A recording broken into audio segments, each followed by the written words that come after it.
The richest game in football. Watch this video. Hello, welcome to me, Edson. I hope you're all well. So this weekend, we saw the richest game in football.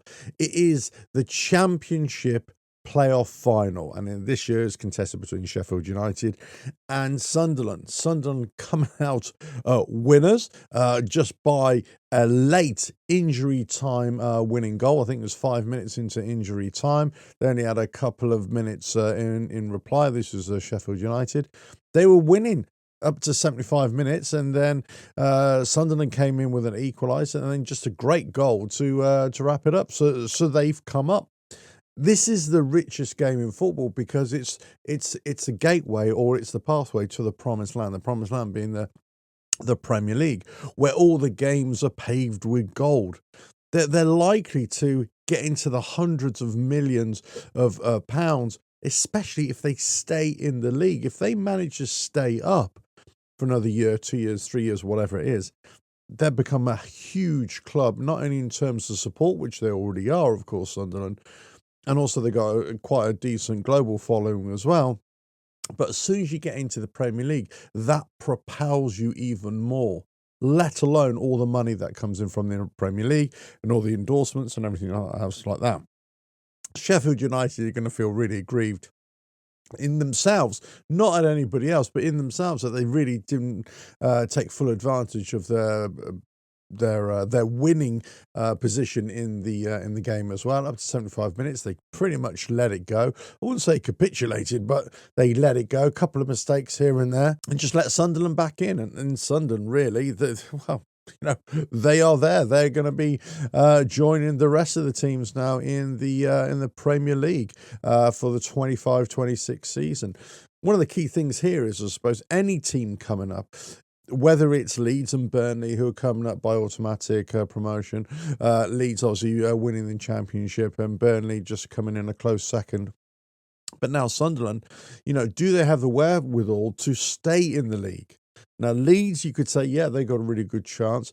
Burnley, that might be a bit difficult because they've had a very defensive style.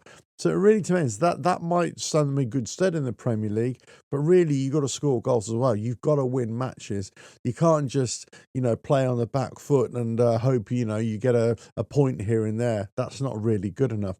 So you kind of have to go a little bit, maybe not too over the top. So there's got to find a happy balance. Maybe Leeds have got that happy balance, but I'm not sure whether Burnley have.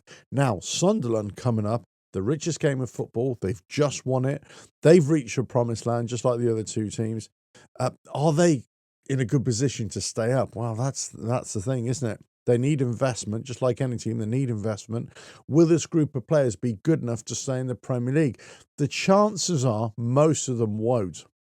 So it's going to have to be a lot of investment in the players, especially if they just want to stay. The goal for any team coming up into the Premier League from the Championship is merely to stay up.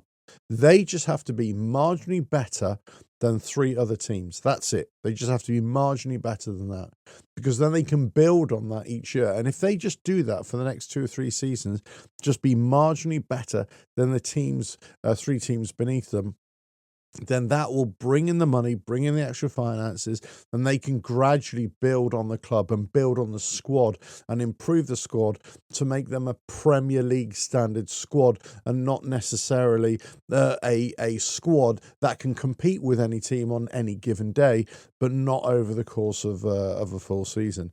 It's going to be a very interesting time for Sunderland, obviously coming through. Their fans are going to be sky high right now, as are Leeds and Burnley fans, of course. The richest game of football. They've just won it. They're just cashing in now. Can they stay in the Premier League next season? Let us know your thoughts in the comments below. If you like what I do here, just keep on watching the videos, and don't forget, go to the website revelatoralf.com/books for all my sporting books. And with that, I'll catch you again in another video coming very soon. Bye now.